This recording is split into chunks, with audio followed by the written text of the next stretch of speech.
Welcome back. We're going to call today's video, One Thing I Ask, to gaze and seek Jesus. I hope you're having a great and fantastic week. It's already Friday, and I pray this week's video has been blessing you. And if you would, just press that like button for Facebook as well as YouTube and help others to join us. Let me start with Psalm 27 today. It says, "One thing I ask from the Lord, this only do I seek, that I may dwell in the house of the Lord all the days of my life." Why? To gaze on the beauty of the Lord, to seek Him in His temple. David says this, "There's only one thing I really want above all other things is to dwell in the house of the Lord." Why? To gaze and seek God and to be with Him and to walk with Him and to talk with Him. Psalm 42, 1 through 2. Some of you are very familiar with these verses. "As the deer pants for streams of water, so my soul pants for you, my God. My soul thirsts for God, for the living God. When can I go and meet with God?" Again, David is saying, my soul is going to die unless I find God, as deer would die if it doesn't find water. It pants, it yearns. He says, I want to be with God with so much passion. My life depends on it. Psalm 84, one more, 1 through 2. "How lovely is your dwelling place, Lord Almighty. My soul yearns, even faints, for the courts of the Lord. My heart and my flesh cry out for the living God." All three verses, David is longing to be with God, to walk with God, to be where He dwells in New Testament time. Where does God dwell? In us. Jesus is in us, and we get to walk with Him. And that's why we're doing these videos, right? To help us make it a habit every day, inviting Him into our life. The phrase "covered in the dust of your rabbi" comes from ancient Jewish tradition, and is often attributed to the Mishnah, a key Jewish text. Now, in the Jewish culture, disciples or the students, right? Disciples or the students follow their rabbis or teachers. So in this case, the 12 disciples and Jesus, that relationship. And that relationship was very, very close. The disciples follow their rabbis closely, both physically and spiritually. The idea of being covered in the dust of your rabbi paints this beautiful image of a devoted student or a devoted disciple or devoted Christian walking so closely behind their rabbi on dusty roads that they will literally be coated in the dust kicked up by the rabbi's footsteps. Beautiful, isn't it? You're following Jesus so closely that the dust covers you. See, the phrase deeply resonates with how Jesus discipled His followers. In the first century Jewish culture, rabbis didn't just teach theology, didn't just teach truth, even though they're essential, but they also modeled a way of life.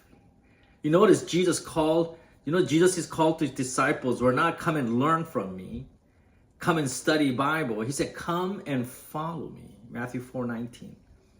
It echoes the tradition, the phrase, "covered by the dust of your rabbi." He wasn't just asking them to listen to His words. He was asking them to live the very word. Whether you read Book of Acts, the Gospels, that's why you see the writer said Jesus did, right? Jesus do and then taught. Jesus did and then teach. Being covered in the dust of your rabbi, in the Christian sense, means you walk closely with Jesus, to be with Jesus. Whether it is through the abiding journal or inviting Him every day, doing both is the best thing. You want to walk with Jesus so closely the dust covers you. You're following His way, not just His word. You're not just learning about God through a sermon or reading the Bible or your quiet time. You want to live that word, because that's what it means to follow Jesus. Living an obedient life of humility and devotion. My friends, the journey that we've been on for the last 2 weeks has been a beautiful one. Or is it 3 weeks? We want to learn how to walk with God. So today, the phrase challenges believers to stay close to Jesus through His Word and prayer, and by inviting Him in our daily life, and through the abiding journal, evaluating our life to see how we're doing and correcting our course each day, so we can imitate His character every day. So we can follow Him so closely that the dust covers us, but in doing so, we live the life that God has called us to live. And we need to surround ourselves with brothers and sisters with whom we can share our struggles.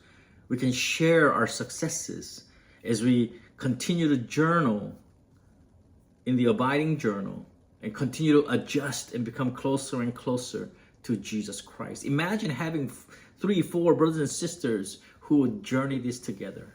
Let me read Psalm 27:4 and we'll close today. One thing I ask from the Lord, this do I seek, right?